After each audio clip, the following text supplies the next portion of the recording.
আসসালামুআলাইকুম রহমতুল্লাহি ওয়া নাহমাদুহু নুসাল্লি আলা রাসূলিল কারীম আউযু বিল্লাহি মিনাশ শাইতানির রাজিম বিসমিল্লাহির রহমানির রহিম আল মুসলিমুনা কারাসুলিন ওয়াহিদিন ইনিশতাকা আইনুহু তাকা কুল্লুহু ইনিশতাকা রাসুহুশ তাকা কুল্লুহু।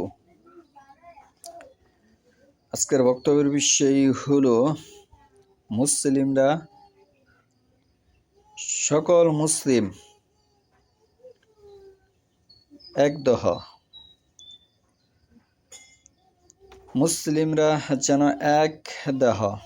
চোখের অথবা মাথায় ব্যথা পেলে যেমন গোটা দেহে ব্যথা লাগে, তেমনি কোনো একজন মুসলিমও ব্যথা পেলে গোটা মুসলিম উম্মায় ব্যথা লাগে। যে হাদিসটি তেলাওয়াত করেছি সহিহ মুসলিম শরীফের 6754 নম্বর হাদিস। 6754 নম্বর হাদিস। অন্যত্র আল্লাহ বলতেছে, ইন্নামাল মুমিনুনা ইখওয়া। মূলত মুমিনরা পরস্পর ভাই। মুমিনরাই হচ্ছে পরস্পর ভাই। সূরা 49 নম্বর সূরা 10 নম্বর আয়াত। সূরা বাকারার 118 নম্বর আয়াতে আল্লাহ বলতেছে, সকল মুশরিকদের অন্তর এক অন্তর, যেমন ফিরআউনের যে অন্তর, আবু জাহেলেরও সেই অন্তর,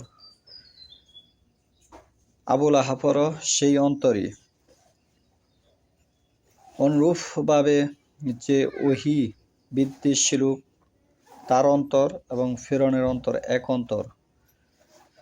ওহী হচ্ছে দুই প্রকার, ওহী মাতলু, ওহী গায়রি মাতলু। ওহী মাতলু হচ্ছে আল্লাহর কোরআন, গায়রি মাতলু হচ্ছে রাসূলুল্লাহ সাল্লাল্লাহু আলাইহি ওয়াসাল্লামের সহিহ হাদিস সুন্নাহ। তাহলে যে ওহীর অনুসরণ করে না, তার অন্তর এবং ফিরআউনের অন্তর এক অন্তর। সূরা বাকারা 118 নম্বর আয়াত আপনি নিচে পড়ুন। তাহলে সারা পৃথিবীতে আচারে 995 জনই ওহীর অনুসরণ করে না, যদিও তারা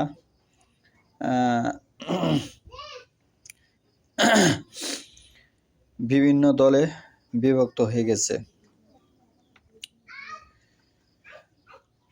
মান সালিমাল মুসলিমুনা মিন লিসানিহি ওয়া ইয়াদিহি। প্রকৃত মুসলিম তো সেই যার হাত ও মুখ হতে অপর মুসলিম নিরাপদে থাকে। তাহলে আমি যে হাদিসটি তেলাওয়াত করেছি, প্রকৃত মুসলিম তো সেই ব্যক্তি, সহিহ বুখারীর 10 নম্বর হাদিস। তাহলে এখানে আমি দুটি হাদিস উপস্থাপন করেছি, একটি কোরআনে আয়াত উপস্থাপন করেছি। মুসলিম শরীফের 6754 নম্বর হাদিসে বলতেছে যে সকল মুসলিম এক উম্মা, সকল মুসলিম এক দহ। তাহলে এখানে পৃথিবীর মধ্যে অসংখ্য জায়গায় মুসলিমদের উপর শুধু নির্যাতন নিপীড়ন চলতেছে, কিন্তু অন্য মুসলিমরা চেয়ে দেখতেছে, কোনো ব্যবস্থা নিচ্ছে না।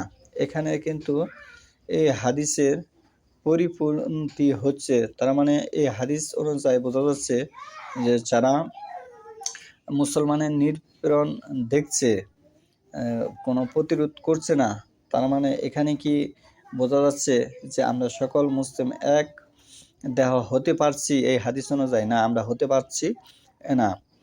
এবং আরও বলা হচ্ছে সহিহ বুখারী শরীফের 10 নম্বর হাদিসে যে প্রকৃত মুসলিম সেই যার মুখ ও হাত হতে অপর মুসলিম নিরাপদে।